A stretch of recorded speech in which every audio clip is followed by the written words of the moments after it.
Le texte de base se trouve dans le livre de Luc au chapitre 4 cet après-midi, versets 1 à 14. Alléluia. Et le thème que nous allons traiter cet après-midi, c'est le désert ou le lieu de la rencontre avec Dieu. Le désert ou le lieu de la rencontre avec Dieu. Nous avons pour habitude en tant que chrétiens de ne pas aimer le désert. En tant qu'enfant même, en tant que personne, nous n'aimons pas le désert parce que nous savons tous ce que le désert signifie. Le désert signifie les difficultés, le désert signifie pas mal de choses. Et cet après-midi, nous allons regarder à ce que la parole de Dieu nous dit. Donc le désert ou le lieu de la rencontre avec Dieu. Nous voulons rencontrer Dieu, nous voulons voir la gloire de Dieu, nous voulons que l'onction se manifeste, nous voulons tellement de choses que nous voulons que Dieu fasse pour nous. Mais nous ne sommes pas prêts à aller dans le désert. Nous ne sommes pas prêts à rencontrer ce Dieu-là dans le désert. Et cet après-midi, nous allons regarder à cette chose-là. Donc le désert ou le lieu de la rencontre avec Dieu. Amen. Donc si tu veux rencontrer Dieu, il faut que tu sois prêt à aller dans le désert. Le texte est dans le livre de Luc au chapitre 4, versets 1 à 14. Je lis la parole de Dieu au nom de Jésus. Jésus, rempli du Saint-Esprit, revint du Jourdain et il fut conduit par l'Esprit dans le désert, où il fut tenté par le diable pendant 40 jours. Il ne mangea rien durant ces jours-là, et après qu'ils furent écoulés, il eut faim. Le diable lui dit, « Si tu es fils de Dieu, ordonne à cette pierre qu'elle devienne du pain. » Jésus lui répondit, « Il est écrit, l'homme ne vivra pas de pain seulement. » Le diable l'ayant élevé, lui montra en un instant tous les royaumes de la terre et lui dit, « Je te donnerai toute cette puissance et la gloire de ces royaumes, car elle m'a été donnée, et je la donne à qui je veux. Si donc tu te prosternes devant moi, elle sera toute à toi. » Jésus lui répondit, « Il est écrit, tu adoreras le Seigneur ton Dieu et tu le serviras lui seul. » Et le diable le conduisit encore à Jérusalem, le plaça sur le haut du temple et lui dit, « Si tu es fils de Dieu, jette-toi d'ici en bas, car il est écrit, il donnera des ordres à ses anges à ton sujet, afin qu'ils te gardent. Et ils te porteront sur les mains, de peur que ton pied ne heurte contre une pierre. » Jésus lui répondit, « Il est dit, tu ne tenteras point le Seigneur ton Dieu. » Après l'avoir tenté de toutes ses manières, le diable s'éloigna de lui jusqu'à un moment favorable. Jésus, revêtu de la puissance de l'Esprit, retourna en Galilée et sa renommée se répandit dans tout le pays. Alléluia. Amen. Amen. Alléluia. Donc le désert ou le lieu de la rencontre avec Dieu. Nous venons de lire un texte dans le livre de Luc et nous allons chercher à comprendre. D'abord, qu'est-ce que c'est que la rencontre? Qu'est-ce que c'est qu'une rencontre? Une rencontre, c'est le fait de rencontrer quelqu'un, de se trouver en sa présence sans l'avoir cherché. Donc, pour rencontrer Dieu, en tant qu'enfant de Dieu, nous devons aller dans le désert où nous allons rencontrer Dieu. Parce que Dieu se rencontre. Il y a une relation, il y a une rencontre qui doit s'opérer entre l'enfant de Dieu et son Dieu. Alléluia. La rencontre, c'est aussi une entrevue, une conversation concertée entre deux parties ou plusieurs personnes. Donc, si tu veux recevoir des instructions de Dieu, il va falloir que tu le rencontres afin qu'il puisse te donner les instructions. L'erreur que nous faisons de nos jours, c'est que souvent beaucoup se précipitent dans le ministère parce que sous une révélation, sans au préalable avoir parlé au maître de la moisson, sans au préalable avoir rencontré le maître de la moisson. Cet après-midi, nous allons regarder à ce qui est important afin de pouvoir vraiment recevoir les instructions du Seigneur et de partir avec ces instructions-là. Tout le monde veut servir Dieu dans la puissance, mais nous ne sommes pas prêts à rencontrer ce Dieu-là dans le désert. La rencontre aussi peut être un fait pour deux choses, de se rencontrer et d'entrer en contact ou en collision. Donc, au moment de ta rencontre avec Dieu, il y a quelque chose qui va se passer en toi. Dieu va venir rentrer en contact avec toi et quelque chose va se passer. Alléluia. Quelque chose va se passer. Tu ne peux pas avoir rencontré Dieu dans le désert et ta vie va demeurer la même. Tu ne peux pas rencontrer Dieu et puis tu ne vas pas changer. Ce n'est pas possible. Il y a des gens, leur vie passée et leur vie actuelle n'a pas changé, bien étant qu'ils ont au moins 30 à 40 ans de ministère, 30 à 40 ans de service avec le Seigneur. Et ce n'est pas normal, ils n'ont pas encore rencontré Dieu. Parce que quand tu rencontres sincèrement Dieu, ta vie ne peut plus demeurer la même. Nous allons regarder au contexte de ce texte-là. La Bible dit qu'avant que Jésus n'aille dans le désert, la Bible nous enseigne qu'il est allé d'abord vers Jean. Il est allé se faire baptiser. Et nous allons le voir dans le livre de Luc au chapitre 3, versets 21 à 22. Luc 3, versets 21 à 22 nous explique que avant que Jésus n'aille dans le désert, il a fait quelque chose. Il y a quelque chose qui s'est passé au préalable avant que Jésus ne rentre dans le désert. La Bible dit que tout le peuple se faisant baptiser, Jésus fut aussi baptisé, et pendant qu'il priait, le ciel s'ouvrit et le Saint-Esprit descendit sur lui sous une forme corporelle, comme une colombe, alléluia, et une voix fit entendre du ciel ces paroles. Tu es mon fils bien-aimé, en toi j'ai mis toute mon affection. Ce que sous-entend que il y a quelque chose à faire au préalable avant d'aller dans le désert. Parce que nous savons que c'est à la sortie du désert que le ministère terrestre de Jésus a réellement commencé. J'ai dit bien quelque chose, que le ministère terrestre de Jésus a vraiment commencé. Pourquoi? Parce que nous comprenons que Jésus avait déjà commencé à faire des miracles. Les gens commençaient à connaître Jésus. Souvenez-vous du mariage de Canaan, les noces de Canaan. La Bible dit que Marie et Jésus étaient aux noces de Canaan et que le vin est venu à manquer. Et la Bible dit que Marie a dit au serviteur, faites ce qu'il vous dira de faire. Et Jésus lui dit, femme, pourquoi mon heure n'est pas encore arrivée? Bien-aimé, ça nous parle. Mon heure n'est pas encore arrivée. L'heure de quoi? L'heure d'être exposé au ministère. L'heure de rentrer publiquement dans son ministère n'était pas encore arrivée. Et je parle de Jésus. Dieu fait chair. Il dit, l'heure n'est pas encore arrivée pour moi, Jésus, de que tu exposes mon ministère au monde. Mais nous ne connaissons même pas l'heure.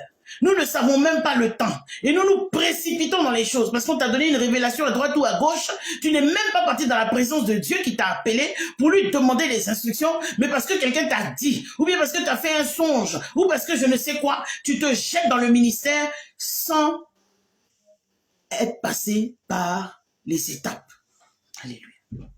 Jésus a dit à Marie, il a dit à Marie, mon temps n'est pas encore arrivé. Malgré tout, il a quand même fait le miracle, parce qu'il est le Dieu des miracles. Alléluia. Il a transformé l'eau en vin, et nous connaissons toute cette histoire. Alléluia. Mais pourquoi est-ce que ça s'est produit ainsi? Parce que Marie, étant la mère de Jésus, elle a élevé Jésus en tant qu'homme. Elle l'a vu, elle était témoin des miracles et des miracles que Jésus a fait jusqu'à ce jour du mariage de Cana. Donc elle savait de quoi il parlait. Ce n'est pas quand le ministère public de Jésus a commencé que Jésus a commencé à faire des miracles. Non, non. Jésus a commencé à faire des miracles auparavant. C'est ce qui a donné l'assurance à Marie de dire aux serviteurs, faites tout ce qu'il vous dira de faire. Parce qu'elle était habituée au miracle. Elle vivait une vie de miracle. Mais elle était tellement pressée que Jésus soit révélé au monde. Elle voulait le précipiter dans son ministère. L'homme veut te précipiter dans ton ministère. L'homme veut te pousser à aller au-delà de ce que Dieu veut que tu fasses. Toujours pressé, toujours en avant. Tu ne peux pas être plus rapide que Dieu. Jésus dit, ne me précipite pas. Femme, qu'est-ce qu'il y a? Tu as quel problème?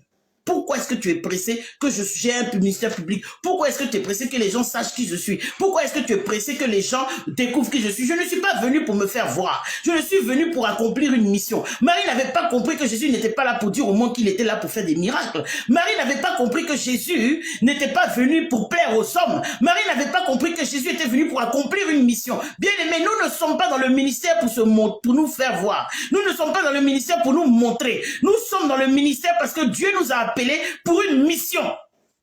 Est-ce que tu es prêt pour cette mission-là? C'est de ça qu'il s'agit. Le désert ou le lieu de la rencontre avec Dieu. Jésus est en train de dire à Marie, je n'ai pas encore rencontré mon Père pour qu'il me donne les instructions. Ne me précipite pas dans le ministère. Ne me précipite pas dans mon appel. Je ne veux pas. Alléluia. Être un prématuré dans le ministère. Dans nos jours, il y a beaucoup de prématurés dans le ministère. Dès que tu leur verses l'huile sur la tête, ou que tu leur dis qu'ils sont appelés, ils se précipitent à rentrer dans le ministère et c'est la catastrophe. Et c'est la catastrophe. Nous savons tous, quand un bébé prématuré naît, ses poumons ne sont pas bien développés, il a du mal à respirer. Le ministère s'étouffe. Regardez autour de vous. Les ministères, les gens qui sont entrés dans le ministère de façon précipitée. Et où sont leurs ministères aujourd'hui? Le désert ou le lieu de la rencontre avec Dieu. Donc Jésus, il passe, il suit les étapes. Il est Dieu.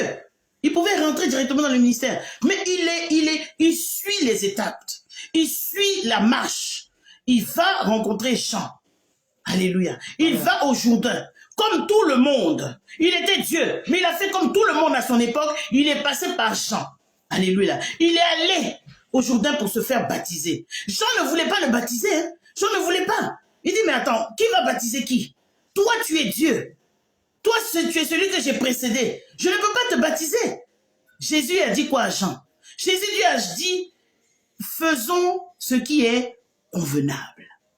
Bien aimé, il était convenable que Jean baptise Jésus parce que c'est ce que Dieu avait dit. Jésus pouvait dire à Jean, bon oui d'accord, bon je suis quand même le maître, bon allez Jean, bon écoute, on va éviter le baptême et puis on va avancer. Jésus n'a pas été orgueilleux. Jésus s'est soumis. Jésus a respecté l'onction de Jean. Jésus a respecté le ministère de Jean. De nos jours, les gens piétinent les ministères des gens parce qu'ils ont soi-disant un appel, ils pensent qu'ils sont au-dessus des gens. Jésus était au-dessus de Jean, mais il s'est soumis au ministère de Jean. Est-ce que nous sommes prêts au désert? Est-ce que nous sommes prêts au désert pour réellement rencontrer Dieu, pour mourir à nous-mêmes? Alléluia. Jean disait non, c'est moi qui ai besoin d'être baptisé par toi. Et toi, tu viens vers moi. Jésus dit non. Laisse faire maintenant, car il est convenable que nous accomplissions ainsi tout ce qui est juste. Et Jean ne le résistait plus. C'est ce que dit la Bible dans le livre de Matthieu au chapitre 3, versets 13 à 15. Jean n'a pu résister quand Jésus a sorti cette parole. Parce que cette parole a rappelé à Jean que Dieu veut que les choses se fassent correctement. De nos jours, on ne fait plus les choses correctement. Il n'y a même plus de respect dans l'église. Dès que tu commences à communiquer avec quelqu'un, il pense que tu es son camarade. Il va te dire coucou, salut, ça va? Tout le monde est camarade. Parce que dès que quelqu'un a une petite révélation, il pense qu'il peut faire ce qu'il veut. Respectons les choses de Dieu. Jésus s'est soumis au ministère de Jean-Baptiste. Alléluia. C'est un acte pour nous montrer un chemin. Il était venu pour nous montrer une voie. L'humilité. Jésus reconnaît l'autorité du ministère de Jean publiquement. Il est Dieu, mais il est venu de façon publique reconnaître le ministère de Jean et laisser Jean le baptiser. Parce que c'était pour ça que Jean avait été appelé. C'est pour ça qu'on l'appelle Jean-Baptiste. C'est pas parce que Baptiste, là, c'est son nom, c'est parce qu'il baptisait. Alléluia. Jésus vient au baptême avec tout le peuple. Il n'a pas dit non, comme je suis Jésus, bon, le peuple dégagé, je vais me faire baptiser d'abord. Je suis le roi des rois, le fils de Dieu, le Dieu tout-puissant, celui qui fait les miracles. C'est moi qui ai changé l'eau de Canaan en vin. Donc, faites-moi le passage, j'arrive. Parce que nous aimons être annoncés en grande pompe. Nous aimons nous faire voir. Partout où on va, on doit dire qu'il y a une personne qui est là. On doit faire ton atalakou. On doit parler de toi. On doit t'annoncer. Tu doit faire ton entrée. On s'en fout de ça. Amen. On s'en fout de ça. Amen. Alléluia. À l'heure actuelle, il s'agit de prêcher Jésus. Alléluia. Tout Amen. Doit montrer Jésus. Tu dois te cacher. Tu dois mourir afin que Jésus soit vu. Alléluia. On n'est pas là dans les vous-vous-et-là. On s'en fout de ça. Amen. Alléluia. Le désert ou le lieu de la rencontre avec Dieu. Est-ce que nous sommes prêts à rencontrer Dieu réellement? Est-ce que nous marchons réellement pour Dieu? Nous marchons pour que les hommes nous apprécient. Nous marchons pour que les hommes nous regardent. Nous marchons pour que les hommes nous acclament. Nous cherchons à avoir la jeune populaire. Tu vas être populaire, va faire la politique, tu vas être populaire. Dans le Seigneur, là, c'est la théocratie. C'est Dieu qui commande. Et c'est Dieu qui est vu. Alléluia. Amen. Jésus donc vient avec le peuple. Alléluia. Amen. Amen. Mais c'est au niveau du baptême de Jésus que commence son histoire, que commence l'histoire de son activité, que commence l'histoire de son ministère. Où est-ce que commence l'histoire de ton ministère? Où commence ton histoire? Où commence ton histoire? Il y en a, ils ne savent même pas où se trouve le livre d'Hébreux. Ils ne savent même pas où se trouve le livre de Tite. Ils ne savent même pas que dans la Bible, il y a un livre qui s'appelle Job. Ils ne savent même pas. Mais ce sont eux qui sont les très très grands prophètes. Les grands ministères. L'aigle qui vole. L'aigle voyant. L'aigle qui voit à travers les murs. L'aigle super quoi. On est fatigué de conneries comme ça. Prêchons l'évangile, prêchons la résurrection, prêchons la mort. Alléluia, de Jésus-Christ de Nazareth. Prêchons Jésus crucifié et ressuscité. C'est ce qui sauve l'âme de l'homme. Alléluia. Tout le reste, ce sont des détails. Alléluia. Donc, le baptême arrive pour commencer l'histoire de Jésus, son activité. Alléluia. La grâce fait prendre place à Jésus comme homme. Oh, bien sûr, parce qu'il était homme et puis il était Dieu. Alléluia. Au milieu de ceux qui viennent à Jean. Il est venu simplement. Mais Jean l'a reconnu. Alléluia. Parce que Jean savait qui il était. Jean avait témoignage de lui. Jean avait l'esprit. Vous savez que le Saint-Esprit n'était pas en Jean comme nous, le Saint-Esprit en nous aujourd'hui. Mais Jean avait le témoignage du Saint-Esprit que Jésus était le Dieu vivant. Alléluia. Jésus rentre en scène d'une manière touchante. Il s'associe aux pécheurs repentants. Pourtant, il n'avait pas péché. Il n'avait rien fait. Alléluia. Amen. Il vient, il s'associe à eux et il leur montre comment être sauvé, plus ou moins. Le Seigneur vient pour être un exemple. Nous voulons copier, nous voulons ressembler à je ne sais qui. Pourquoi on ne cherche pas à ressembler à notre maître, Jésus? Nous voulons ressembler à des êtres humains. Moi, personnellement, je ne cherche pas à ressembler à quelqu'un. Alléluia, ça ne m'intéresse pas. Je veux ressembler à Jésus. Parce que c'est lui seul qui est mort à la croix pour moi. Personne d'autre n'est mort à la croix pour moi. Jésus, c'est lui qui est mort à la croix pour moi. Alléluia. Amen. Jésus s'est associé aux pécheurs. Alléluia. Et il est venu au milieu d'eux comme un vrai homme. Alléluia. Il n'avait pas péché. Il n'avait pas péché. Il est venu prendre ton péché, il est venu prendre mon péché. Alléluia. Mais il est venu nous encourager dans le chemin qui aboutit vers le Père. Alléluia. Amen. Il est venu nous montrer la voie. Alléluia. Et la position que prend Jésus nous enseigne une vérité très encourageante. Que dès qu'une âme reconnaît sa culpabilité, le Seigneur se tient auprès d'elle. Jésus était là au milieu de ses pécheurs, il était là à leur côté pour dire que je suis avec vous. Alléluia, je suis avec vous, je suis avec vous. Alléluia. Le Seigneur se tient auprès des personnes qui sont repentantes. Le Seigneur se tient auprès des personnes qui reconnaissent et qui reconnaissent leur culpabilité. Alléluia. Pour les encourager dans le chemin de la repentance. Amen. Qui aboutit à une pleine délivrance. Alléluia. Amen. Mais il ne s'associe pas aux orgueilleux qui se justifient et qui résistent. Il y a des gens qui sont trois fois saints à leurs yeux. C'est les autres qui sont mauvais, c'est eux qui sont bien. Alléluia. Amen. Ces gens-là, le Seigneur les appelle les orgueilleux. Alléluia. Donc tout comme Jésus, tous ceux qui ont vécu l'expérience d'une nouvelle naissance spirituelle par le Saint-Esprit, alléluia, doivent rechercher le baptême dans le Saint-Esprit. Il y en a d'autres, ils n'ont même pas encore été baptisés dans le Saint-Esprit, ils sont déjà bishops. Pourquoi sauter les étapes? Jésus a suivi certaines étapes, a suivi une certaine conduite. Toi, tu n'es même pas quelque part, tu n'es même pas baptisé par le Saint-Esprit. Mais tu es déjà bishop interplanétaire. Ces gens-là sont risibles. Ils viennent sur les réseaux sociaux et racontent n'importe quoi. Sous prétexte qu'ils vont donner des rémas. Ce sont des petits rappeurs avec la parole de Dieu. Ils vont faire des jeux de mots. On n'est pas là pour ça. On n'est pas là pour les jeux de mots. Est-ce que tu es passé par le désert? Est-ce que tu as rencontré Dieu? Et qu'est-ce que Dieu t'a dit quand vous vous êtes rencontrés? Quelle est la mission qu'il t'a confiée quand vous vous êtes rencontrés? C'est de ça qu'il s'agit. On n'est pas dans les bruits inutiles. Alléluia. Amen. Nous ne sommes pas dans les bruits inutiles. Te tape à l'œil, le bruit. Il y a la Bible, il y a un adage du monde qui dit que ce sont les tonneaux vides qui font du bruit. Ceux qui font le plus de bruit, ceux qui aiment qu'on les regarde là, ce sont des tonneaux vides. On n'est pas là pour te regarder. Tu fais du bruit pour rien. Alléluia. Amen.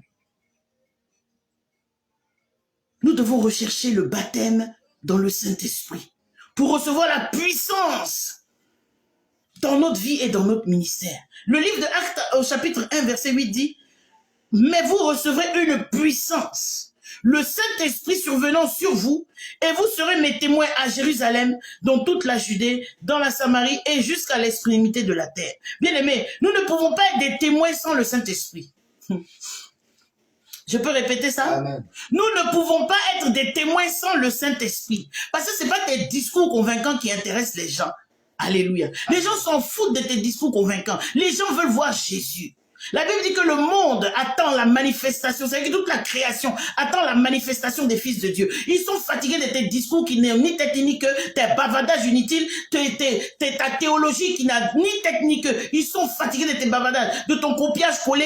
Tu vas t'asseoir sur Facebook, tu vas t'asseoir sur YouTube pour écouter le message des gens, et puis c'est ce que tu prends, puis tu viens verser ça pour donner aux gens. On s'en fout de ça. Amen. Est-ce que tu as rencontré Dieu dans le désert? C'est de ça qu'il s'agit. Qu'est-ce qu'il t'a dit? Est-ce qu'il t'a équipé? Est-ce qu'il t'a équipé? Ne nous précipitons pas. Ne nous précipitons pas. Le baptême dans le Saint-Esprit ne se limite pas à nous donner la puissance. Les gens, ils veulent la puissance. Je veux la puissance. Je veux l'onction. Je veux ceci. Est-ce que tu remplis les critères pour recevoir ces choses-là? Alléluia. Le baptême dans le Saint-Esprit ne se limite pas à nous donner la puissance nécessaire pour prêcher que Jésus est le Seigneur et le Sauveur. Non. Le baptême dans le Saint-Esprit augmente l'efficacité du témoignage. Quel est ton témoignage? J'ai bien dit, le baptême dans le Saint-Esprit augmente l'efficacité du témoignage. En nous fortifiant et en approfondissant la relation que nous avons avec le Père. Quelle est ta relation avec le Père? Tu veux guérir les malades, tu veux ressusciter les morts, tu veux faire tellement de choses et tu n'as aucune relation avec Dieu. Tu ne lis pas la Bible, tu ne pries pas, tu passes ton temps dans les murmures. Quelle relation? De quoi tu parles? De quoi parlons-nous? Alléluia. Nous avons besoin d'approfondir la relation que nous avons avec le Père, le Fils et le Saint-Esprit. Alléluia. Et cela va en nous apporter une conséquence qui fait que nous serons remplis du Saint-Esprit. Donc c'est la relation avec le Père, le Fils et le Saint-Esprit qui te permet d'être rempli du Saint-Esprit. Alléluia. Le Saint-Esprit nous révèle la présence personnelle de Jésus et la rend réelle. Est-ce que Jésus est réel pour toi? Est-ce que la présence de Dieu est palpable pour toi? Comment est-ce que tu ressens la présence du Saint-Esprit en toi ou auprès de toi? Le Saint-Esprit rend témoignage à la justice. Tu es méchant comme c'est pas permis et puis tu dis que tu as le Saint-Esprit. Tu es égoïste comme c'est pas permis et puis tu dis que tu as le Saint-Esprit. Le Saint-Esprit rend témoignage à la justice. Le Saint-Esprit rend témoignage à la vérité. Tu es un menteur chronique. Tu es pantatin menteur. Dès que tu ouvres la bouche, on sait que tu mens. Et toi, tu as le Saint-Esprit. Est-ce que tu as réellement le Saint-Esprit? Il y en a qui ne peuvent pas parler sans faire une phrase et puis mentir. Il y en a qui ne peuvent pas faire ça. Alléluia. Le Saint-Esprit rend témoignage de la vérité. Vous connaîtrez la vérité et la vérité vous affranchira. Mais tu n'aimes pas la vérité. Tu aimes qu'on te dise ce que tu veux entendre. Tu n'as pas le Saint-Esprit, mon bien-aimé. Alléluia. Parce que c'est la vérité. C'est la justice qui glorifie Jésus. Alléluia. Non seulement dans les actes, mais dans nos paroles. Alléluia. Comment est-ce qu'on reconnaît que tu as rencontré Dieu dans le désert? Alléluia. Jésus était rempli par le Saint-Esprit. Il a été conçu par le Saint-Esprit. Il est né d'une femme vierge, conçue par le Saint-Esprit. Alléluia. Et la Bible dit en Luc 1, verset 35, il dit, l'ange lui répondit, le Saint-Esprit viendra sur toi et la puissance du Très-Haut te couvrira de son ombre. C'est pourquoi le Saint-Enfant qui naîtra de toi sera appelé Fils de Dieu. Pourquoi? Jésus avait été conçu et habité par le Saint-Esprit et maintenant loin et revêtu de puissance. Donc il est déjà habité par le Saint-Esprit, mais maintenant il a la couverture du Saint-Esprit qui lui donne la puissance. Quelle couverture as-tu sur toi? Parce que si tu es un menteur, le père du mensonge, c'est Satan. Si tu es un menteur pantaté, tu ne peux pas parler sans mentir. La couverture que tu as sur toi, ce n'est pas Saint-Esprit, hein, c'est un mensonge. Alléluia. Tu portes le manteau de ton père. Le Saint-Esprit, c'est lui qui donne la couverture de la puissance. Alléluia. Amen. Amen. Les croyants que nous sommes, nous pouvons nous trouver dans une position telle que Dieu peut aussi nous sceller du Saint-Esprit et nous faire jouir de sa faveur. Pourquoi? Parce que Jésus était loin du Saint-Esprit, parce qu'il était fils de Dieu, et sans aucune trace de souillure. Et nous sommes là parce que Jésus a pris notre souillure. Donc Jésus s'est substitué pour nous, alléluia. Nous sommes devenus enfants de Dieu. Et le sang de Christ a effacé toutes nos souillures. Donc Dieu peut prendre son plaisir en nous en vertu de l'œuvre de Christ. Alléluia. Il nous a rendu, la Bible dit en Éphésiens 1, verset 6, qu'il nous a rendu agréables dans le bien-aimé. Qui nous a rendu agréables dans le bien-aimé? C'est Christ. Tant que tu n'as pas Christ, tu n'es pas agréable aux yeux du Père. Tu n'es pas agréable au Seigneur. Voilà pourquoi je ne comprends pas qu'il y a des églises, le prier en langue, les trucs du Saint-Esprit, ils disent non, qu'il n'y en a plus. Mais de quel Dieu vous servez? Si vous dissociez le Saint-Esprit de Dieu, mais il n'y a plus de Dieu. Parce que c'est le Père, le Fils et le Saint-Esprit. C'est ça qui fait Dieu. Alléluia. La Bible dit quoi? Il dit en Romains 5, verset 2, il dit, nous avons trouvé accès à cette faveur dans laquelle nous sommes. Quelle est la faveur dans laquelle tu es? Tu es dans la faveur de la mort de Christ à la croix qui te permet de devenir enfant de Dieu. Si tu n'as pas Christ, tu n'es pas enfant de Dieu. Voilà pourquoi nous ne sommes pas tous des enfants de Dieu, nous sommes tous des créatures de Dieu. Mais nous devenons enfants de Dieu lorsque nous acceptons Jésus comme notre Seigneur et notre Sauveur personnel. Alléluia. La Bible dit quoi dans 1 Jean 4, verset 17, il dit, comme il est, lui, nous sommes nous aussi dans ce monde. Jésus a marché dans ce monde, mais il n'a pas péché, il ne s'est pas souillé. Il dit on peut faire des choses plus grandes que lui. Ça veut dire que nous pouvons aussi le faire. Mais tu es revêtu de quoi? As-tu une expérience avec le Seigneur dans le désert? As-tu rencontré Dieu dans le désert? Nous allons voir ce que c'est que le désert.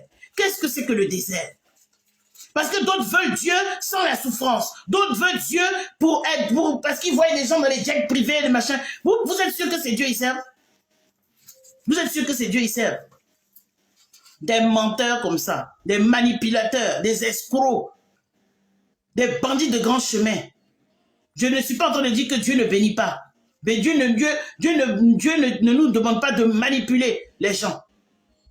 Dieu ne nous demande pas de mentir aux gens. Dieu ne nous demande pas de fabriquer les choses pour attirer la faveur de l'homme. C'est Dieu qui élève. C'est Dieu qui enrichit.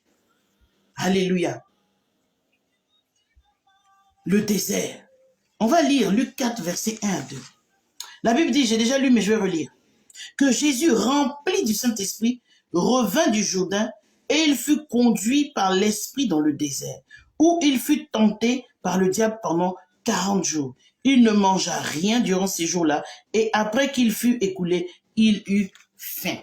Qu'est-ce que le désert?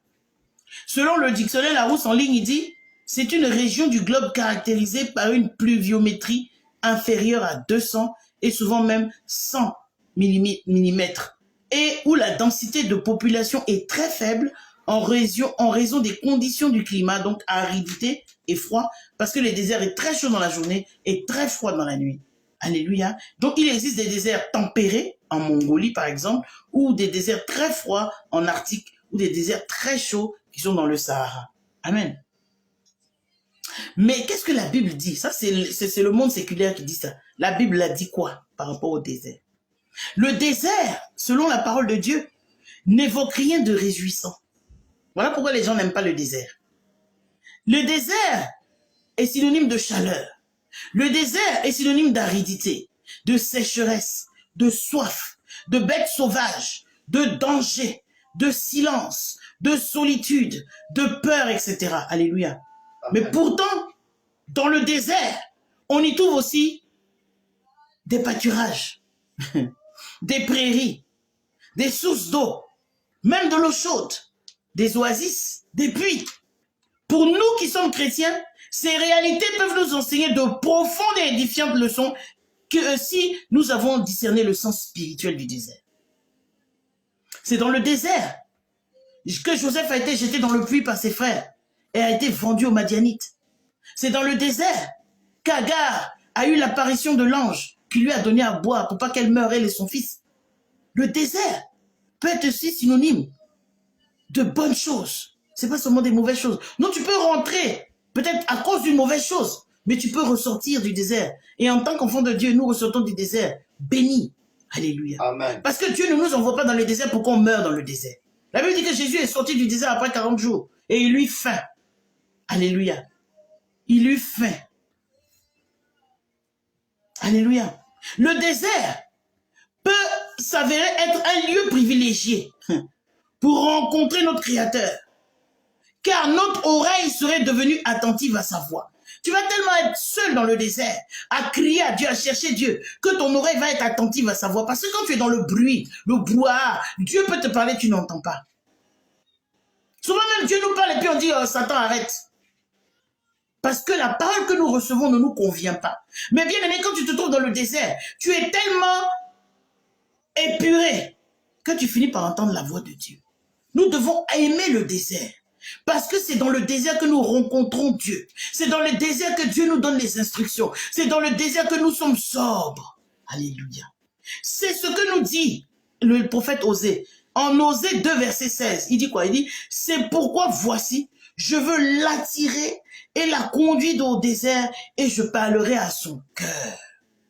Le Seigneur veut attirer son église dans le désert. Le Seigneur veut t'attirer dans le désert. Le Seigneur veut m'attirer dans le désert afin d'attirer notre attention et de nous parler. De parler à nos cœurs endurcis. De parler à nos cœurs têtus. Alléluia. Le désert existe, bien-aimé. Le désert, il existe. Lorsque nous sommes appelés, nous voulons tout gagner tout de suite. Nous voulons tout gagner sur place. Vite, vite, vite, vite, vite, quick, quick, quick, quick, quick, quick, quick. Dieu doit faire ça. Dieu doit faire ceci. Tu es né hier dans le Seigneur. Et puis Dieu t'a montré que tu vas voyager, par exemple. Tu veux que ce soit maintenant, now, now, now, now. Ça ne marche pas comme ça. Il faut qu'il y ait une rencontre entre toi et lui. Il faut qu'il y ait une rencontre entre nous et lui. Et le lieu de prédilection, c'est le désert. Il faut que tu acceptes le désert. Si tu veux réellement rencontrer Dieu. Dans le désert, on se lamente. Dans le désert, il n'y a pas la richesse, bien-aimé. Le Seigneur dit que nous allons prospérer à tous égards comme prospère l'état de notre âme. Il n'a jamais dit qu'il allait nous enrichir. Dieu ne nous a jamais promis la richesse. Mais la richesse peut venir. Mais ce n'est pas une promesse de Dieu. La richesse de ton âme, c'est ce que Dieu cherche. Dans le désert, il n'y a rien d'autre que l'espace vide, surchauffé par un soleil ardent. Bien aimé, le désert nous fait peur parce que c'est un lieu hostile. Le désert est inconfortable, mais nous sommes conduits par Dieu dans le désert. Mais si nous sommes conduits par Dieu par le désert, ces derniers peuvent alors devenir une réelle source de grande bénédiction spirituelle. Le désert peut devenir une source de bénédiction spirituelle pour toi, mon frère, ma soeur. Tant que c'est Dieu qui t'y a emmené. Dans le désert, nous sommes dépouillés. Dans le désert, il n'y a guère d'occasion de se distraire. Dans le désert, il n'y a pas Facebook. Dans le désert, il n'y a pas Twitter. Dans le désert, il n'y a pas Messenger. Dans le désert, il n'y a pas Instagram. Il n'y a pas chat group, toutes les histoires là. Dans le désert, c'est toi et Dieu. Face à face, vis-à-vis. Le Créateur avec la création. Avec sa créature. Alléluia. Le désert. Alléluia. Il n'y a pas d'occasion de se distraire dans le désert. Nous nous retrouvons face à nous-mêmes et face à Dieu. Même si nous ne sommes pas forcément conscients de cette réalité bien-aimée. Dans le désert, nous pouvons mourir ou alors crier à Dieu et Dieu va se révéler à nous. Qu'est-ce que tu choisis? Le désert ou la rencontre avec Dieu? Si nous voulons marcher avec Dieu, sachons-le, nous devons connaître le désert. Et nous connaîtrons le désert. Tu ne peux pas marcher avec Dieu sans connaître le désert. Jésus a connu le désert. Paul a connu le désert. Pierre a connu le désert. Tous les apôtres avant toi ont connu le désert. Tu veux porter le nom d'Élie, Élisée. Il y a des gens qui sont tellement audacieux, sinon culottés, qui s'acharnent avant tous les noms des prophètes. Mais dès qu'il y a une petite épreuve, ils prennent la clé des champs. Ils n'ont pas encore rencontré Dieu. Ils ne sont pas encore passés par le désert. Parce que ces Élisées-là, ces Élie, ces grands prophètes dont nous parlons, ils ont rencontré Dieu dans le désert. Jésus même est allé dans le désert pour être éprouvé, c'est dit la parole de Dieu. Alléluia. Non seulement le désert.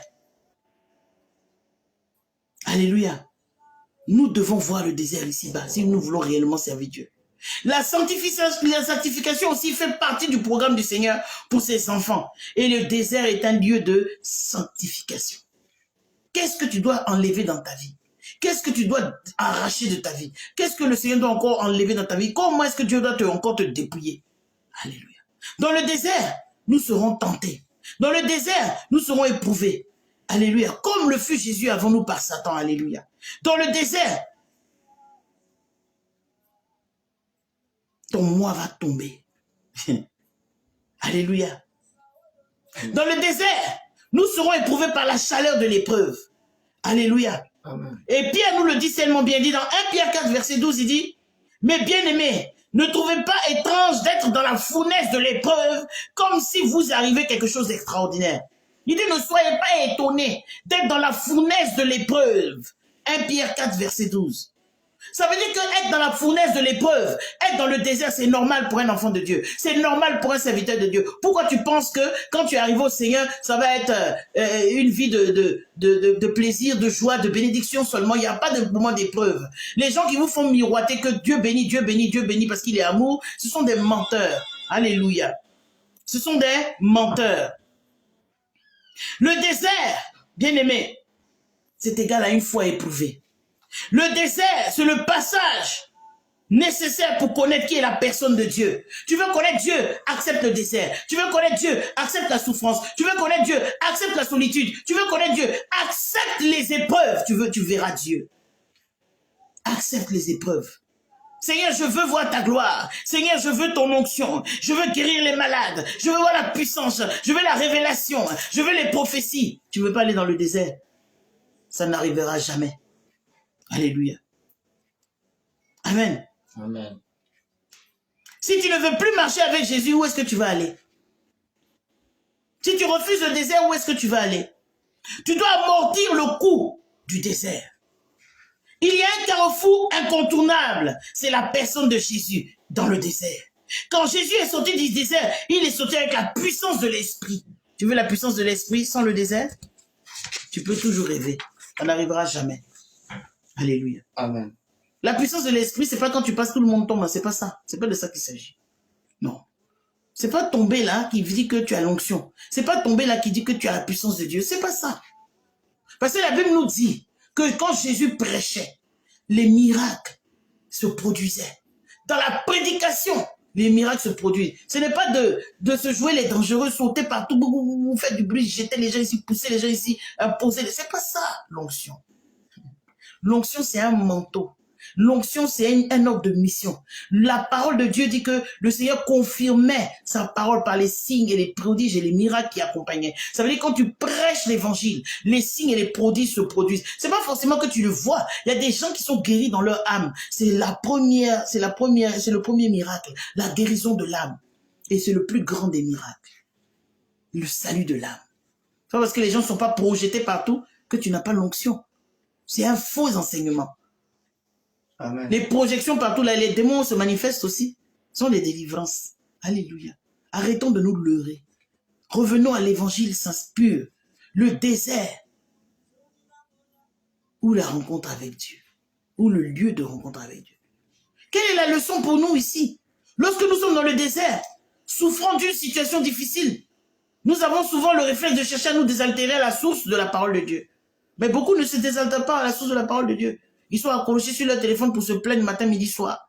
Ils sont dans les murmures, ils sont dans le plaint. Cherche Dieu. Dieu veut faire quelque chose avec toi. Dieu veut changer une circonstance. Alléluia. Même si nous ne sommes pas conscients, la chose à faire, c'est de boire de l'eau vive. C'est de chercher la parole de Dieu. C'est de chercher l'eau vive. C'est de chercher une solution dans la parole. Le désert, dans le désert, le Seigneur nous donne de comprendre sa parole. Nous apprenons à le connaître et nous donne des instructions. Notre vie est le résultat de cette rencontre. Quel est le résultat de ta vie présentement? Est-ce que ta vie ressemble à quelqu'un qui a rencontré Dieu? Ou bien tu es encore en train de le chercher? Et pourtant, tu te fais déjà appeler pasteur. Tu te fais déjà appeler prophète. Tu te fais déjà appeler grand bishop. Tu te fais déjà appeler tout ce qu'on veut. Pourtant, tu n'as pas encore rencontré le maître de la moisson. Tu n'as pas encore eu une rencontre sincère avec Dieu. As-tu la révélation de la personne de Jésus par rapport à ton être, par rapport à ton ministère? Accepte le désert, bien-aimé. Accepte le désert, bien-aimé. Les gens n'aiment pas la souffrance. Ils veulent que tout leur soit servi sur un tableau. Je vais apporter un grand réveil sans souffrance. Je vais faire ceci sans souffrance. Mais il faut arrêter de se leurrer. Il y a un prix à payer, bien-aimé. Et nous devons payer le prix de l'usage du nom de Dieu. Tu ne veux pas utiliser le nom de Dieu gratuitement. Il y a un prix à payer, bien-aimé. Jésus a payé le prix avant nous. Les disciples et les apôtres ont payé le prix avant nous. Dans le désert, Dieu tuera ta chair. Dans le désert, Dieu tuera le vide en toi. Dans le désert, il va façonner ton caractère. Dans le désert, il fera de toi l'homme ou la femme selon son cœur. C'est dans le désert, dans les moments difficiles, que David a vu la main de Dieu. La Bible dit que David dit, j'ai tué l'ours et le lion. C'était dans le désert. Il avait l'expérience de Dieu. Il a vu Dieu. Il a rencontré Dieu avant d'être connu par Israël. Voici pourquoi David était l'homme selon le cœur de Dieu. Il avait eu une rencontre avec Dieu. Il connaissait Dieu. Il a eu un préalable. C'est pas parce que David avait une belle figure que Dieu l'a choisi. C'est parce que Dieu l'avait rencontré dans le désert, derrière les brebis de son père. Dieu avait une expérience avec lui. Il connaissait David. Est-ce que Dieu te connaît? Est-ce que Dieu t'a rencontré? Les gens qui me disent Dieu m'a dit là, est-ce que Dieu t'a rencontré? Tu le connais? Est-ce que Dieu te connaît? Posons-nous les vraies questions. Alléluia. Amen. Certaines fois, lorsque nous pensons à notre marche avec Jésus, il nous arrive peut-être de nous demander pourquoi est-ce que c'est difficile? Pourquoi je rencontre tellement de problèmes? Quand est-ce que je vais arriver? Mais est-ce que tu as rencontré Dieu? Est-ce que tu as demandé à Dieu? La croissance spirituelle, elle présente de nombreux points communs avec la croissance que nous observons dans la nature. Tu veux connaître Dieu, regarde la nature. Les meilleurs fruits mûrissent lentement. Écoutez bien ce que j'ai dit. Les meilleurs fruits mûrissent lentement. Alléluia. Donc l'image du grain qui meurt pour porter du fruit dans sa simplicité est pleine de consolation. Certainement pour Jésus, parce que Jésus, il a dit, il faut que tant qu'une graine meurt, elle ne pourrait porter du fruit. Mais si tu ne meurs pas, si tu ne vas pas dans le désert pour mourir, pour rencontrer Dieu, tu ne porteras jamais de fruit. Si tu fuis le désert, à chaque fois que le Seigneur apporte le désert dans ta vie, tu fuis, tu évites le désert, tu ne porteras jamais de fruit. Jamais. Parce que tu dois mourir pour porter du fruit. Tu dois mourir pour amener la vie. Je dis toujours que lorsqu'une femme va pour aller accoucher, il y a une fraction de seconde où la dame doit mourir pour que l'enfant vive. Et c'est souvent dans cette fraction de seconde-là que la mère meurt.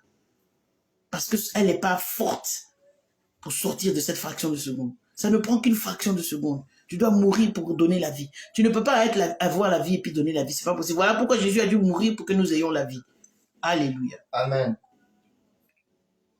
Mais le problème, c'est quoi? La graine, là. Nous ne laissons pas cette graine germer. Le problème que nous avons, c'est que nous sommes impatients. L'impatience tue la grâce de Dieu. L'impatience tue l'onction de Dieu. L'impatience arrête la main de Dieu.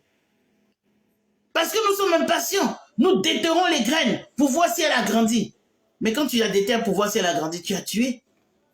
Et c'est ça qui nous fait ralentir, qui ralentit notre croissance. Alléluia. Et si nous ne voyons pas autant de fruits que nous souhaitons, bien aimé, je suis venu te dire de ne pas désespérer. Parce que la croissance demande du temps. Il faut donner le temps à Dieu de te forger.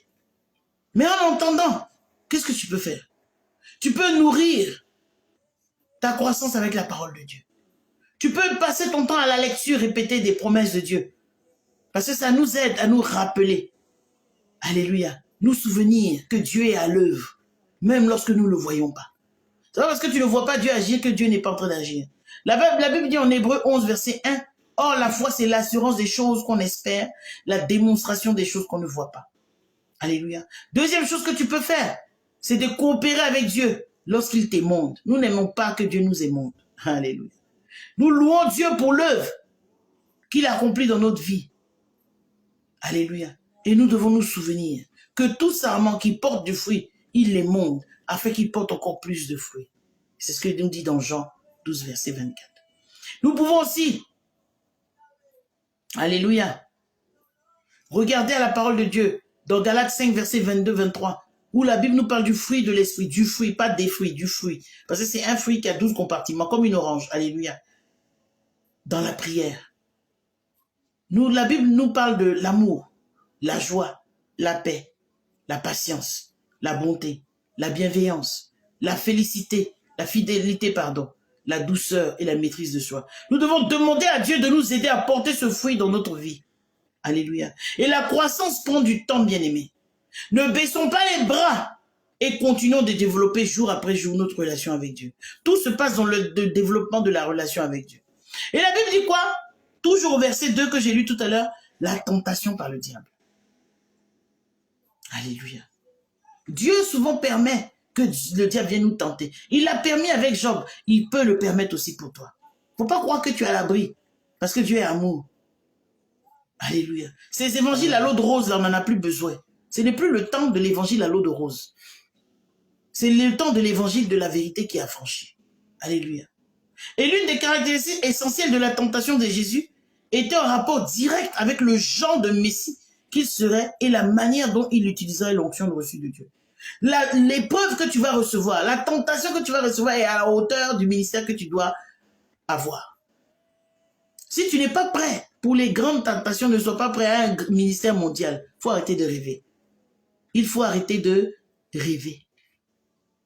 La Bible dit que Paul a dit, je vais, il va. Le Saint-Esprit lui dit d'aller. Lui montre même qu'il va aller, il va subir la prison.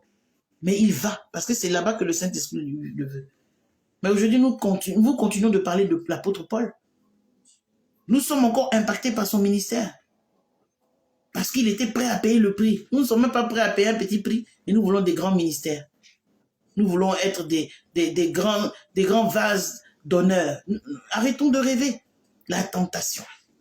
Jésus a été tenté, premièrement, d'utiliser son onction et sa position pour servir son propre intérêt.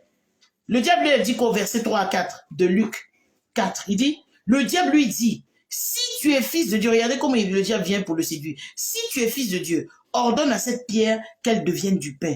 Jésus lui répondit, il est écrit, l'homme ne vivra pas de pain seulement. Donc il est ici poussé, le diable tente d'utiliser son onction et sa position pour servir son propre intérêt. Mais regardez ce qui se passe dans le monde.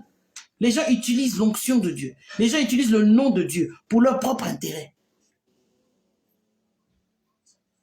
Si Jésus ne l'a pas fait, pourquoi toi tu penses que tu peux le faire et que Dieu est avec toi? Arrêtons de nous leurrer. Jésus a été tenté d'obtenir gloire et puissance sur les nations au lieu d'accepter, écoutez bien ce que je suis en train de dire, au lieu d'accepter le chemin de la croix et de la souffrance. Au verset 5 à 8 du chapitre de Luc, chapitre 4, il dit, le diable l'ayant élevé lui montra en un instant tous les royaumes de la terre et lui dit, je te donnerai toute cette puissance et la gloire de ces royaumes. Alléluia. Car elle m'a été donnée et je la donne à qui je veux. Si donc tu te prosternes devant moi, elle sera toute à toi. Jésus lui répondit, il est écrit, tu adoreras Dieu, tu adoreras le Seigneur ton Dieu et tu le serviras lui seul. Pourquoi Jésus pouvait surmonter la tentation? Parce que la parole était en lui. Il était la parole. Tu n'arrives pas à surmonter la tentation parce que tu n'as pas la parole. Tu ne prends pas le temps de lire la parole. Tu ne prends pas le temps d'écouter la parole. Tu ne t'imbibes pas, tu n'ingurgites pas la parole. Tu ne t'imprègnes pas de la parole. Alors lorsque le diable vient, lorsque le diable te tente, tu tombes parce que tu es vide. Alléluia. Amen. Jésus a été tenté de s'adapter à l'attente populaire d'un Messie à sensation. Nous aimons le vous et là le bruit. Alléluia. Jésus, il a été tenté. Satan a voulu lui dire, il faut accepter d'être un super rabbin. Que tout le monde va chercher. Que les gens vont payer des millions pour venir le rencontrer. Il y a des gens comme ça. Il y a des gens comme ça sur la terre des hommes. Pour qu'ils viennent seulement à une invitation, tu dois dépenser des milliers et des milliers de pounds. Pour voir un simple être humain. Pourtant, Dieu, là, il dit, tu m'appelles, je viens. Dieu, créateur du ciel et de la terre. Il dit, appelle-moi, je frappe à la porte, ouvre, je vais venir souper avec toi, gratuitement. Mais nous sommes prêts à dépenser des mille et des cents pour aller regarder des énergumènes qui ne sont même pas sauvés eux-mêmes. Parce qu'ils sont complètement à côté de leur plaque, complètement à côté de leur pompe. Alléluia. Amen. Jésus a été tenté de s'adapter à l'attente populaire d'un Messie à sensation. Nous aimons les serviteurs de Dieu à sensation. Où il y a un prophète en ce moment, où il y a un homme de Dieu là, où tu as vu son micro en or, tu as vu sa ceinture en or, tu as vu comment il a coupé ses cheveux, tu as vu la chemise qu'il a portée, tu as vu le pantalon qu'il a porté, tu as vu les chaussures qu'il porte. Donc quand il passe à son parfum, mais est-ce que tu peux? On s'en fout de ça. Amen. ça ne sauve pas l'âme. Jésus a dit quoi au diable? Verset 9 à 11 de Luc chapitre 4, il a dit, le diable le conduisit encore à Jérusalem et le plaça sur le haut du temple et lui dit, si tu es fils de Dieu, jette-toi d'ici bas, car il est écrit, il donnera des ordres à ses anges à ton sujet afin qu'ils te gardent et ils te porteront sur les mains de peur que ton pied ne heurte contre une pierre. Luc 4, verset 9 à 11. Bien-aimé, aujourd'hui encore, Satan pousse les dirigeants spirituels à utiliser l'onction, la position et la puissance qu'ils ont reçue pour satisfaire leurs propres intérêts. Tu ne dois pas être de cette partie-là. Tu ne dois pas être ce genre de personne. Alléluia. Ils utilisent ça, leur propre intérêt, pour établir leur propre gloire et leur propre royaume. J'ai entendu un serviteur de Dieu il y a quelques années dire, tu fais ton petit royaume et puis tu règnes. Tu es possédé. Tu es un sorcier. Parce qu'il ne s'agit pas de ton royaume. Il s'agit du royaume de Dieu. Parce que c'est Jésus seul qui est mort à la croix de Golgotha. Il était seul, pendu. Il a été seul à payer le prix. Tu es un usurpateur. Si tu as créé ton petit royaume où toi-même tu règnes, tu es un usurpateur. La colère de Dieu va s'abattre sur toi. Alléluia. Dieu ne partage pas sa gloire avec un homme. Il est Dieu. Alléluia. Ceux qui par égoïsme font des compromis avec Satan, ils se sont en réalité soumis à la seigneurie de Satan. C'est votre père qui est Satan. Dieu n'est plus votre père. N'utilisez pas le nom de Dieu en vain, parce que vous êtes les enfants de Satan. Vous êtes les fils de Satan. Alléluia. Le désert, ou la rencontre, ou le lieu de rencontre avec Dieu. Bien-aimés, nous devons bénir Dieu pour sa fidélité. Les déserts dans nos vies sont inévitables. Et c'est tant mieux pour nous. Parce qu'ils sont des bénédictions de Dieu. Acceptons le désert. Amen. Si nous acceptons, alléluia, si nous les acceptons, Dieu va nous élever. Si nous acceptons le désert, Dieu va aller avec nous. Alléluia. Alléluia. Amen. Dieu veut quelquefois nous libérer de notre superficialité. Nous sommes des superficiels. Nous sommes remplis. Nous aimons mettre des façades. Amen. Nous aimons les façades. Tu vas voir quelqu'un, tu vas te dire, mais celui-là, oulala. Mais rentre dans ses 4 mètres, tu vas voir que c'est un galérien, même de chez galérien. Mais il est tout dans l'apparence. Il est tout dans le tape à l'œil. Amen. Alléluia. Que le Seigneur nous délivre de notre superficialité. Amen. Alléluia. Dieu veut que nous croissions spirituellement, que notre foi aille en profondeur et que nous devenions des chrétiens affermis, pas les chrétiens qui sont comme des roseaux. C'est pour ça qu'il a changé le nom de Pierre. Simon veut dire roseau. Quand tu souffles ici, le roseau, il se couche bas. Quand tu le souffles ici, il se couche là. Tu trouves, il se couche là-bas. Il se couche devant. Il prend toutes les positions que le vent lui donne. Mais il a dit, Pierre, tu es Céphas. Et sur toi, je vais bâtir mon église. Et les portes de séjour de mort ne préviendront pas contre elle. Bien aimé, Dieu fait faire de nous des pierres sur lesquelles il va bâtir son église. Parce que l'église, c'est pas pour toi. Mon église, mon ministère, tu es mort à la croix pour qui? C'est pas ton église. Ce n'est pas tes brebis. Ce ne sont pas tes brebis. Ce n'est pas ton ministère. Ce ne sont pas tes fidèles. Jésus était seul à la croix. Tu n'étais même pas à côté. Tes parents même n'étaient pas nés. Donc arrête de t'approprier ce qui appartient à Dieu. Tu es un usurpateur. Les brebis du Seigneur, l'église du Seigneur. Tu n'es même pas prêt à aller dans le désert pour rencontrer Dieu. Et tu t'appropries ces brebis. Tu t'appropries son église. Tu es un voleur. Alléluia. Amen. Soyons des chrétiens affermis. N'oublions pas le puits de sa parole. Nous pouvons nous désaltérer à tout moment. La parole de Dieu est là pour que nous puissions nous désaltérer à tout moment. Mais encore davantage lorsque nous sommes en pèlerinage dans le désert. Quand tu es dans le désert, quand tu es dans un moment de jeûne, quand tu es dans un moment où tu cherches la face de Dieu, quand tu as pris le sac pour vraiment chercher la volonté de Dieu. Faut pas faire comment on appelle ça, comment on appelle ça, les grèves de la faim. Hein? Parce qu'il y en a qui font la grève de la faim. Moi, ce que j'appelle la grève de la faim, tu prends un jeûne, tu ne lis pas la parole de Dieu, tu t'imbibes pas de l'adoration, tu n'es même pas en connexion avec Dieu, Mais toi seul, tu jeûnes. Ça, c'est la grève de la faim. C'est pas un jeûne. Ça, c'est la grève de la faim. Ou bien, il y en a qui font des jeûnes parce qu'ils cherchent à maigrir. Le jeûne n'est pas là pour que tu maigrisses. Hein. Le jeûne, là. D'ailleurs, même souvent, quand tu jeûnes, là, nous, de notre temps, là, on jeûne, maintenant, on ne maigrit pas, hein, on grossit seulement. Donc, le jeûne n'est pas là pour que tu maigrisses ni que tu grossisses. Non, non, non. Le jeûne, là, c'est un temps de réflexion. Le jeûne, c'est un temps où tu cherches Dieu. C'est un temps où tu t'humilies devant Dieu. C'est un temps de désert, où tu as envie d'entendre la voix de Dieu, où tu te tais et tu écoutes Dieu dans sa parole, dans la méditation. Arrêtez vos grèves de la faim. Arrêtez ça. Arrêtez de vous distraire. Ça, c'est de la distraction. Soyons sincères et soyons réels avec le Seigneur. Alléluia. Parce que quand tu fais semblant, Dieu sait, c'est l'homme qui ne sait peut-être pas, mais Dieu sait. On ne peut pas blaguer Dieu. On ne peut pas amadouer Dieu.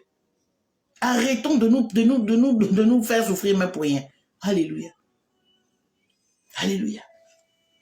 Nous devons nous désaltérer par cette eau qui est la parole de Dieu. Notre foi est alors affermie. Ainsi, nous monterons vers Dieu nos prières, nos supplications, nos intercessions, mais aussi nos actions de grâce, nos louanges, notre reconnaissance. Gardons à l'esprit que Dieu est avec nous dans le désert. Bien aimé, il y a des gens qui font des jeûnes. Quand on finit les jeûnes, là, quand on dit aux gens de faire une offrande d'action de grâce, ils pensent que c'est parce que tu cherches à les escroquer. C'est pour vous-même. Vous avez quoi même et puis on va vous escroquer, on ne sait pas. L'or et l'argent lui appartiennent. Qui va t'escroquer? Tu as quoi? Et puis on va t'escroquer. À cause de tes petites cacahuètes là, tu n'as rien que Dieu n'a pas. Tu n'as rien que Dieu ne peut pas donner. Alléluia. Amen. Donc quand tu finis un jeûne, quand nous prenons le temps de prendre des jeûnes pour prier avec vous, les matins, les soirs, pendant 20 jours, 30 jours, 15 jours, peu importe le nombre de jours, et qu'on vous dit apportez une offrande là, quand vous n'apportez pas d'offrande, vous savez ce que vous faites? Les braises de feu sur vos propres têtes. Vous avez jeûné pour rien, c'est grève de la faim. Parce qu'il dit vous devez apporter vos actions de grâce. Vous ne savez pas dire merci à Dieu. Vous ne savez pas dire merci. C'est comme quelqu'un qui est dans le besoin, il va t'appeler, il va t'envoyer des messages, il va te bombarder de partout. Dès que tu lui as donné ce qu'il veut, c'est fini. C'est comme ça que nous sommes avec le Seigneur. C'est comme ça que nous nous conduisons avec le Seigneur. Quand Dieu, nous attendons, quand Dieu, non Seigneur, quand tu vas me bénir là, je vais faire ça. Seigneur, quand il t'a béni là, tu n'es même plus là. Tu dois bénir Dieu avant qu'il ne fasse même quelque chose pour toi. Parce qu'en réalité, tout ce que tu as lui appartient. Ton souffle de vie là même lui appartient. Amen. Le souffle de vie que tu prends pour aller faire ton jossi là, ton travail là, ça appartient à Dieu, ça ne t'appartient même pas. Donc Amen. Pour ça seulement tu dois lui dire merci. Mais Amen. Nous sommes ingrats, nous ne savons pas dire merci à Dieu. Et nous voulons l'onction. Nous voulons voir la puissance de Dieu se manifester. Nous ne pouvons pas bénir la vie de quelqu'un. C'est toi seulement on doit bénir, c'est à toi seulement on doit donner. Espèce de méchant. Arrêtons. Et cherchons réellement Dieu. Le Seigneur se prépare des ouvriers. Le Seigneur se prépare des ouvriers. Il ne se prépare pas des bishops, il ne se prépare pas des prophètes, il ne se prépare pas des apôtres, il ne se prépare pas des super voyants, il ne se prépare, non, il se prépare des ouvriers. Nous sommes ouvriers avec Dieu. Nous sommes ouvriers dans son champ. Le champ, là, c'est le monde. Ça ne nous appartient pas. Non, nous ne pouvons pas choisir. Là où nous allons servir Dieu. Si Dieu dit, va là demain, je pars et c'est sans regret. Parce que c'est lui que je sers. C'est à lui que j'obéis. Je ne suis pas là pour obéir à un homme. Je ne suis pas là pour faire la volonté d'un homme. Je ne suis pas là pour faire plaisir à un homme. Je suis là pour faire plaisir à Dieu. Amen. Nous sommes des ouvriers et Dieu se prépare. Le Seigneur se prépare des ouvriers dans le désert. Si tu es ouvrier de Dieu, que tu n'es pas encore passé dans le désert, commence à vraiment ausculter ta vie. Parce que pour être ouvrier de Dieu, il faut être passé par le désert. Alléluia. Amen. Afin tu puisses devenir un instrument de choix. Alléluia. Pour lui. Pour glorifier son nom. Alléluia. Alors là, nous allons accomplir les choses de Dieu, les bonnes œuvres de Dieu.